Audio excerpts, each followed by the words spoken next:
د حیا کولو اثر او برکت.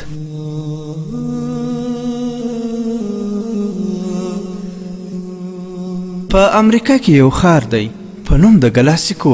په دې کې یو کس اوسېدو، نو هغه ناروغه شو او په روغتون هسپتال کې داخل کړل شو.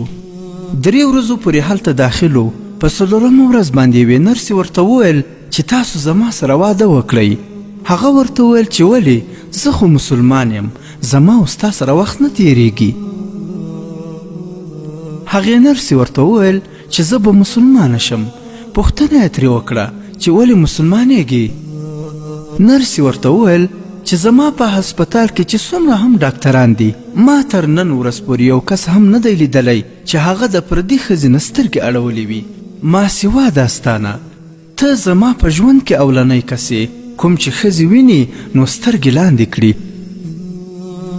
زه چې کله هم ستا مخې ته راځم نو ته سترګې لاندې کړې او ما ته نه ګورې. دومره لویه حیا د ریښتوني دین نه ما سوا بل څوک نشي ښودلی.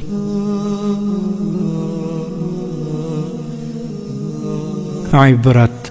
ګرانو مسلمانانو، تاسې واورېدل چې یو مسلمان ځوان چې له حیا یې د پردي ښځې څخه خپل نظر ښکته کړی و، الله تعالی د ده له برکته یوه کافره مسلمانه کړه. او په همدې کتاب کې لیکل شوي چې هغه انګریزي مسلمانې بیا له ځان سره ډېرې نورې انګریزانې هم مسلمانانې کړې. او د حیا په اړه نبی اکرم صلی الله علیه وسلم فرمایلی دي حیا او ایمان یو د بل سره تړل شوي دي. کله چې یو له منځه لاړ شي بل هم له منځه ځي. او دغسې نبی اکرم صلی الله علیه وسلم فرمایلی چې هر دین خپل ځان ته عادت او اخلاق لري، چې د اسلام عادت او اخلاق حیا ده. او خصوصا بیا د غیر مسلم یعنی کافرانو په هیواد کې چې مسلمانان ځوانان یا خویندې اوسي چې څومره په حیا وي هغومره اسلامي اثر لري او ښه ښکاري.